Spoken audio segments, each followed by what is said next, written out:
Back to the daily grind, and shout out to the full-time patrons. Make sure to hit subscribe if you're new and hit thumbs up if you're not a baby back bagel biting bitch boy, cause you know what time it is. It's full time. MMA. And Jon Fitch, the American GSP, just exposed Paul Daley a little bit as far as his grappling is concerned in a unanimous decision at Bellator 199. It was embarrassing for Paul Daley as well because he had his moment in the first round. Definitely had his moment, you know, as an explosive striker may against a grappler. If you're able to get up or if you're able to create a little bit of space, you might be able to land a big shot and put him in trouble. You know, that's really your only chance against a grappler because once they get a hold of you and they start riding you out, it's not much you can do, as we've seen Khabib Nurmagomedov do against Edson Barboza, Kevin Lee do against Edson Barboza. We've seen George St. Pierre do it to people. These dominant grapplers, man, once they get a hold of you, if you're not equipped to get up, if you're more of a striker, if you don't have that grappling background, it can be a rough night for you, and that's what it was for Paul Daley. And it even got embarrassing for a moment in the third round, as, man, I'm telling you, in the third round, Jon Fitch, okay, this is how the fight went. I'll just play it in sequence. A 3-round fight, right? Jon Fitch got a hold of Paul Daley in the beginning of the first round and started trying to get the takedown, you know, just relentlessly going for a takedown. And then Paul Daley actually had a moment where he landed a shot on Jon Fitch that had him wobble, and he was trying to follow it up, you know, after getting up from the first takedown. But Jon Fitch was able to recover quick enough or defend to where he was able to regain control and just start continuing to control Paul Daley for the rest of the fight as far as wrestling is concerned.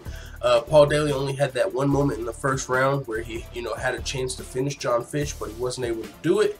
And so when he wasn't able to get that, Jon Fitch just got a hold of him and beat him down for the rest of the fight. The second round, all Jon Fitch, maybe a 10-8 round grappling, got Paul Daley down. Wasn't much Paul Daley could do. Third round, some more of the same. Paul Daley, and it got embarrassing with about 60 seconds left, 90 seconds left. Check this out. You see where this was the third round. This was toward the end of the fight, actually really close to the end of the fight. There was probably about 5 to 10 seconds left when this screenshot was taken. Now, with that being said, with about 60 seconds left, there was a cameraman, and maybe this camera right here, you see this camera? He had the camera lens, and it looked like it was inside this fucking camera, this cage hole, bro.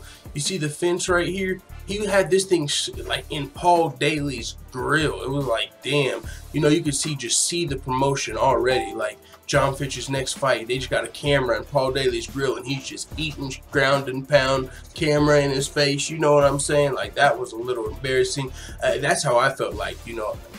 I was like, damn, that's all bad. You got this dude riding you, hitting you with the ground and pound camera right in your face.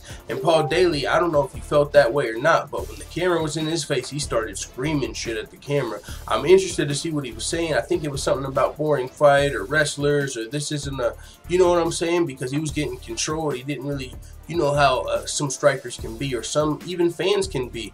If you've got a fight, it's not the most exciting fight. This fight really reminded me of Kamaru Usman versus Emil Met. That's what this fight was. On the feet, Paul Daley was giving Jon Fitch trouble, even more trouble than Emil Met gave Kamaru Usman. But what did Jon Fitch do? Dominate the fight from there on out. This was essentially Kamaru Usman versus Emil Met. That's how it played out. So, you know, fans aren't too impressed with those performances, and I think Jon Fitch was probably even over 30% here. He wasn't able to get the finish. Not the most exciting fight unless you're, you know, a big fan of like wrestling and grappling. Wasn't a lot of smashing like Khabib even. You know, he didn't really tenderize Paul Daley's face by any means, but he did expose him with the grappling. So with that being said, it is what it is. Let the full-time family know what you think in the comments. I'm out. And as always, thanks for watching this video. If you enjoyed this video, make sure you hit the subscribe button and also hit the notification bell right next to it so you're notified every time I upload a video. I'm out. This is #1 bullshit.